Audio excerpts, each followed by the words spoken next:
Hi, listeners. I'm Colleen Dieter, landscape consultant and certified arborist at ATXGardens.com. Welcome to the ATX Gardens Podcast, where every other week I share simple, timely tips for what to do in your Central Texas garden right now. If you're watching on YouTube, tap like and subscribe for more gardening help. Hey there, gardening friends. Today, I'm going to tell you what to do in your garden in the second half of August. This episode is sponsored by ATXGardens.com. So let's jump in. In general, in the second half of August, the weather can kind of go either way. Sometimes it just stays extremely hot and dry and miserable, and the plants all wilt and all of them start to look kind of sad. You might start to see an uptick in pests and diseases as the plants are wilting and struggling a little bit in the heat. That is normal and relatively okay. You can give some seaweed to your plants to help them through the really bad hot part of the summer.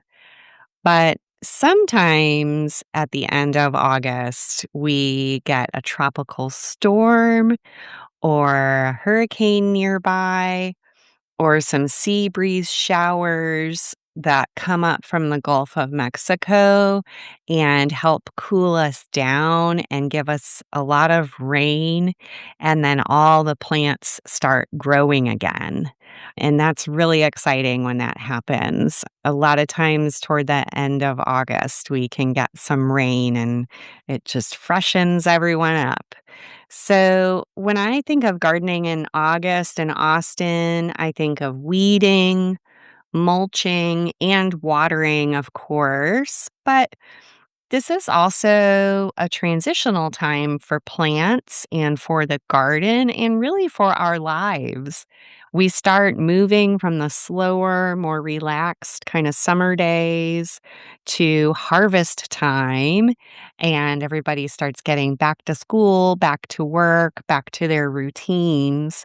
And so I'm here to guide you through this change of the seasons right now in your garden, and let's dive into what's happening in the landscape and garden in the second half of August. So, for the woody plants, do not plant any woody plants now. That includes fruit trees, shade trees, understory trees, shrubs, or woody vines, or roses. Okay, it's still too hot for them.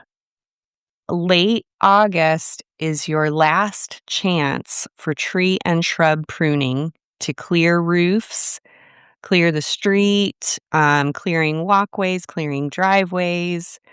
That includes fruit trees and roses too. It's your last chance in late August. I covered those topics more in depth in the last few episodes, so go back and listen to them if you missed that information about summer tree, shrub, and rose pruning. Try to wrap up all of the tree, shrub, and rose pruning by the end of August. It's a good time to lift the canopies on all your trees if you want to be able to see underneath them or separate them from the plants around them.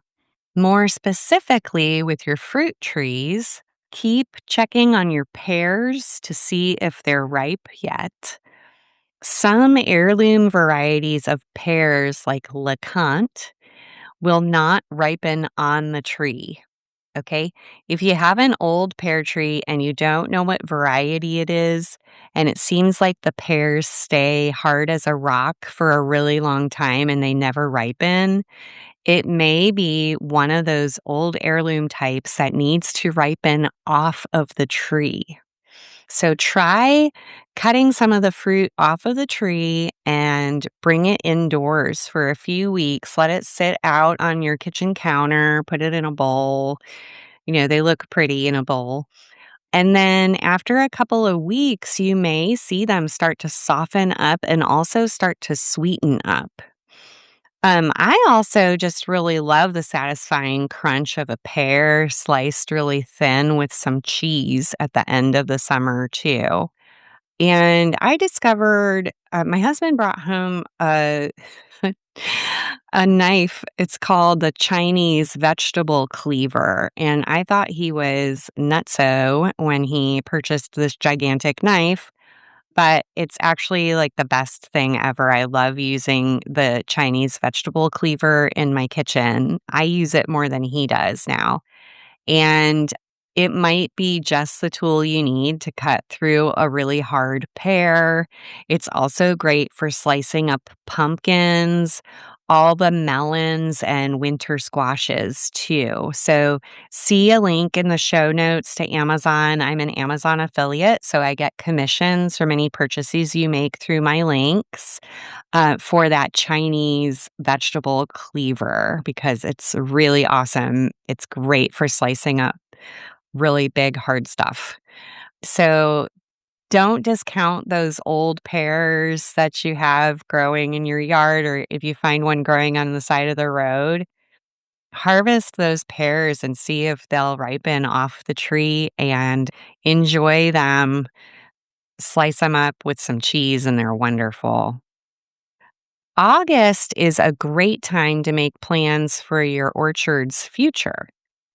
Just make some notes about which trees did really well this year, which ones didn't make fruit, and which ones are ailing.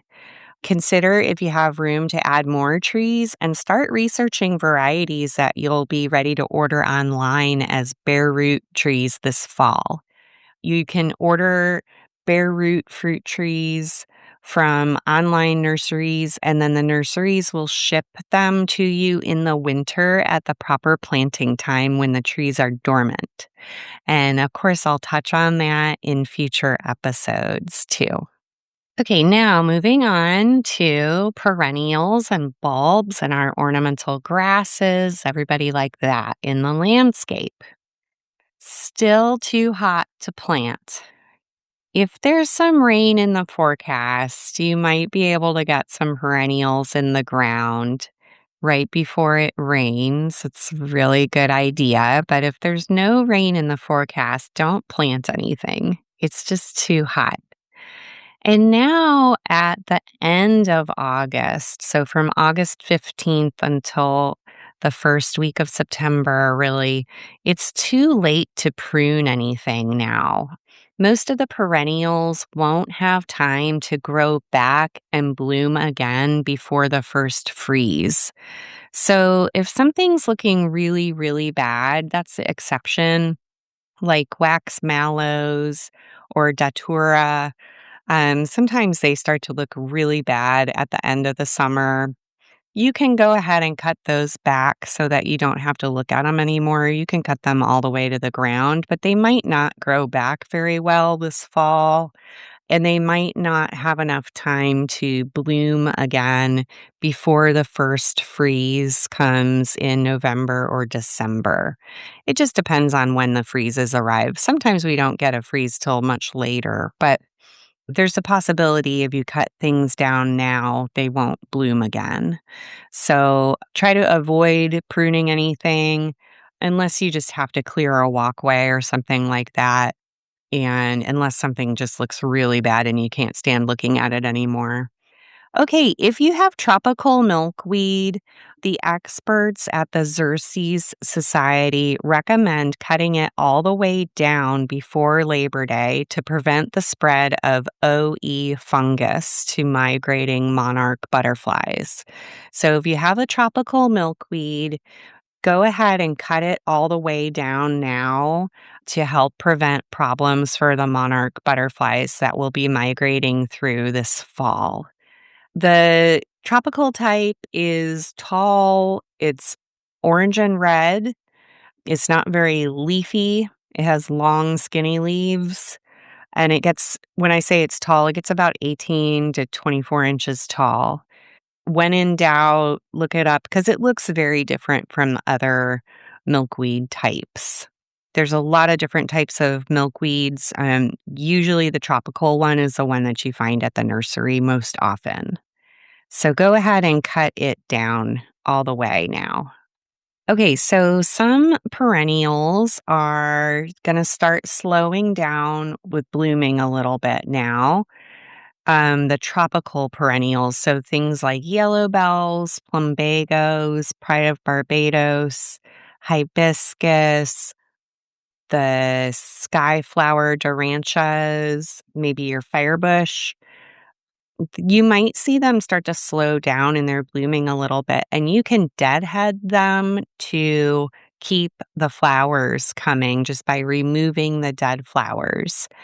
But if you're interested in saving seeds from those plants to propagate new plants or to share seeds with others, you can leave those seed heads on.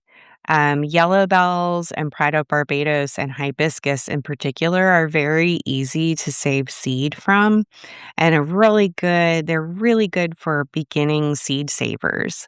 So if you're interested in saving seeds, you can stop deadheading at this time of year and let those seeds mature on the plant. They'll make capsules or pods that look sort of like beans. With the yellow bells and Pride of Barbados, the seed pods look a lot like beans, and the hibiscus looks sort of like I don't know what it looks like, a little cup or something filled with seeds, and you just leave them on the plant until they dry out, and then you can open them up and you'll see that there's seeds in there. And then you can plant them to make more plants for yourself, or you can plant them to make more plants to give to your friends, or you can share those seeds at a seed swap or take your seeds to the library. Check out sendtexseedsavers.org for a list of local libraries that have seed collections where you can take your seeds to share. If you ever feel unsure about how to do this type of pruning or seed saving or anything like that, you can always hire me for a consultation at ATXGardens.com. And speaking of, now it's time for our mid-episode sponsor break. Hi, y'all. This is Colleen Dieter with ATXGardens.com. If you need personalized help with your yard and landscape, book a consultation with me and we'll walk your yard together, answer your questions, and create a strategy that feels doable for you. I specialize in helping do-it-yourselfers by alleviating their anxieties about their yards. So if you love gardening and you love being outdoors, or you're new to gardening and you don't know what to do yet, I can come and give you advice about what to do and how to get started. This week, I helped a customer in South Austin. She's lived in her house for about 5 years, and during all that time, she had 2 kids. You know, we all went through COVID, the snowpocalypse happened, the ice storms, and all of that took a toll on her and her yard. She told me that she hasn't really had the opportunity to bond with her home and her yard yet because things have just been so busy and hard. She felt like her yard was like a big overgrown jungle. And also, the former homeowners had made some serious landscaping mistakes that need to be remedied. She felt really overwhelmed and didn't know where to start, even though she loves gardening and being outdoors. I gave her some simple, actionable steps to simplify the yard. I told her which plants to keep and which ones to remove. And I gave her some guidance about how to make maintenance easier. So now she's ready to do it herself. If you feel overwhelmed by your yard, make an appointment today at atxgardens.com. Now let's get back to the episode. What's going on with the vegetable and herb garden in the second half of August? Well, truth be told, not much. It's a really hot time of year. We're kind of between seasons. So The second half of August is a really good time to build a new vegetable garden if you want to add on more beds to your garden or more gardening space. Or if you're a new vegetable gardener and you want to get started, the end of August is an awesome time. My friend Cass, who's a podcast listener, asked me to cover some of the different techniques for building a new vegetable garden. And in the coming episodes, I'll cover a different method in each episode. So today, I'm going to talk to you about double digging. The double digging method is best used in areas with at least 12 inches of existing soil. So that means if you can dig a hole that it is at least 12 inches deep without hitting bedrock or pavement, then you can use the double digging method. Most gardeners east of the Mopac Expressway in Austin have at least 12 inches of soil to dig in. And some west of Mopac do as well, but that's a little bit more rare. When you're getting ready to double dig a new garden bed, you're going to need a tarp, a garden wagon, wheelbarrow, or a big bucket or trash can. So basically, you need something that you can put a bunch of dirt in or on. There's a link in the show notes to a garden wagon. And also, my favorite tool for double digging is called a digging fork. It looks like a pitchfork, but it has broader tines and a shorter handle. There's also a link to a digging fork in the show notes. Some people elect to use a broad fork for double digging, and that's also a really helpful tool.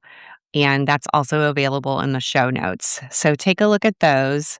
And the forks are easier to use than shovels, especially if you have clay soil, which many of us in Central Texas do.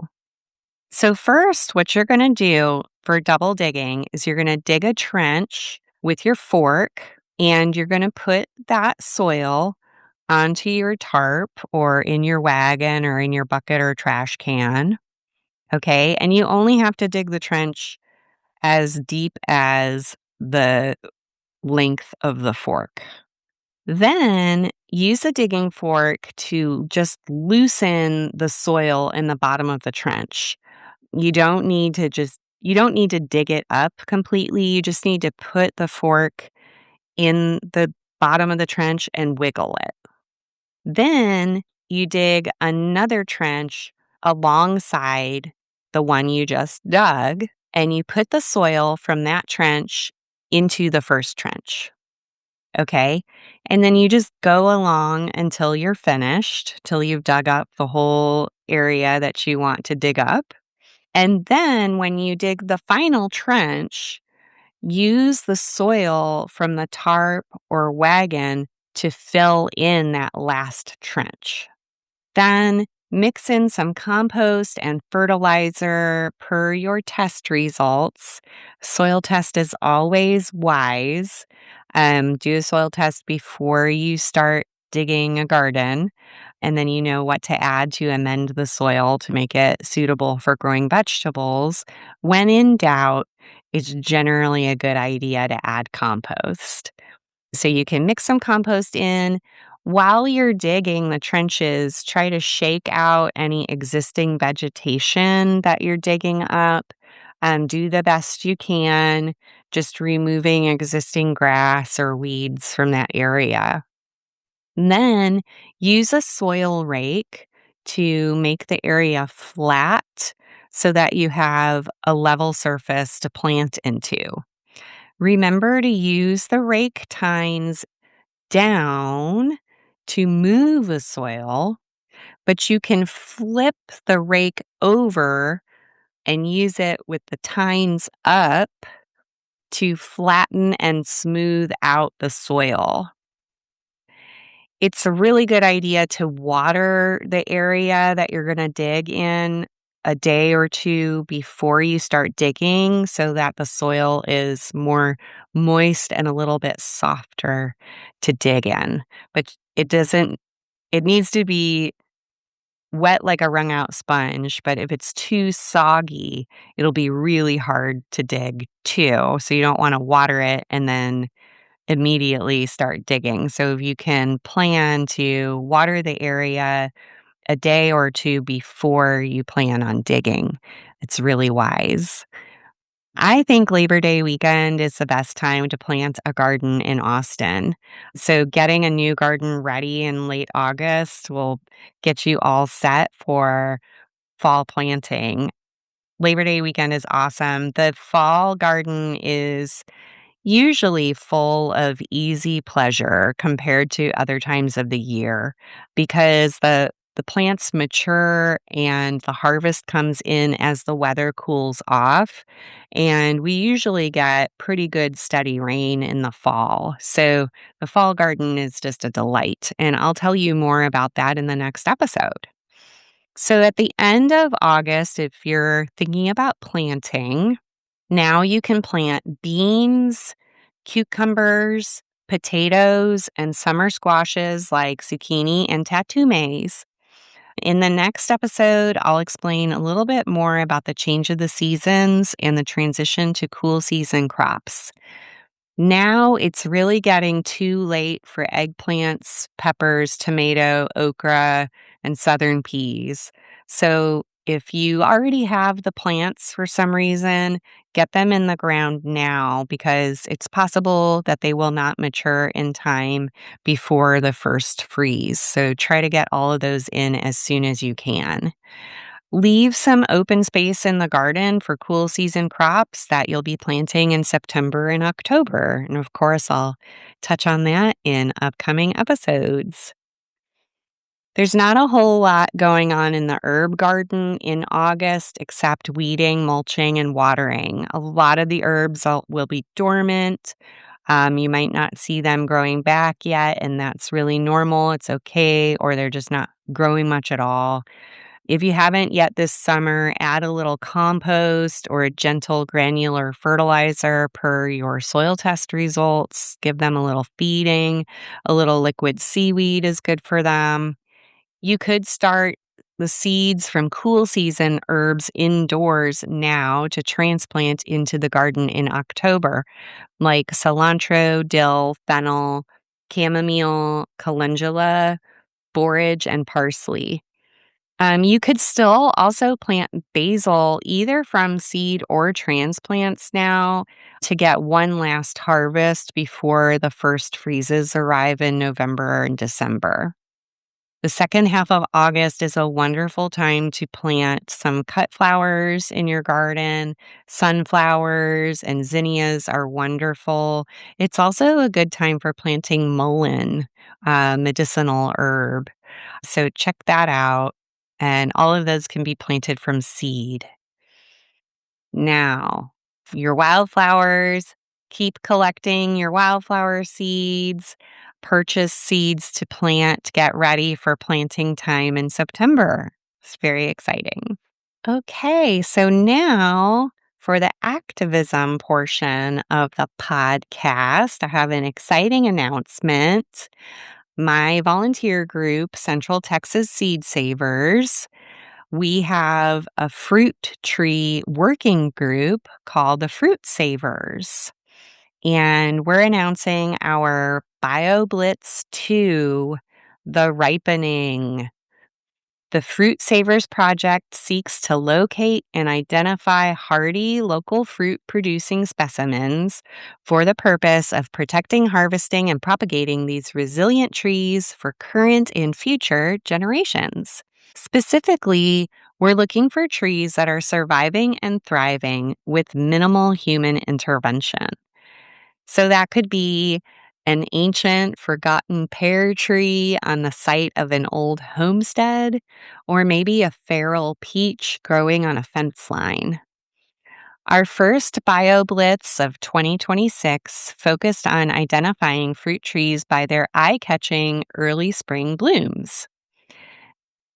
Midsummer to early fall presents our next great opportunity to track down fruit-bearing trees as they become increasingly conspicuous as their fruit matures and ripens. A BioBlitz is an event where everyday volunteers work together to find and identify as many species of plants, animals, fungi, and other organisms as possible within a specific area. We are using iNaturalist for our fruit tree BioBlitz. So we're asking you if you use iNaturalist or you're interested. For each iNaturalist observation, please include images of the tree's fruit, leaves, trunk, and a full profile photo of the whole tree, along with any other identifying features that you notice. And so for the summer BioBlitz, we're looking for pear trees, persimmons, jujubes, all kinds of things. And you can find the complete list of species that we're looking for on our website at centexseedsavers.org. The Fruit Savers are a working group of Central Texas Seed Savers, which is a project of Fruitful Commons. Funding for this year's BioBlitz comes from the City of Austin's Urban Forest Grant. So again, visit centexseedsavers.org to learn more. iNaturalist is really fun, by the way. Even if you don't like computers that much, I was really resistant to using iNaturalist, but once I learned how to do it, I can't stop now. It's really fun. I really like it. So learn how to use iNaturalist and get involved with the fruit tree BioBlitz. That wraps up today's episode. Check out the show notes for links to everything I mentioned. If you enjoyed this podcast, please share it with a fellow Central Texas gardener because it really helps me to grow my show. I'm Colleen with ATXGardens.com. See you next time. Thanks for listening to the ATX Gardens Podcast. For show notes, tools, and to book a consultation with me, visit ATXGardens.com. Happy gardening! See you next time.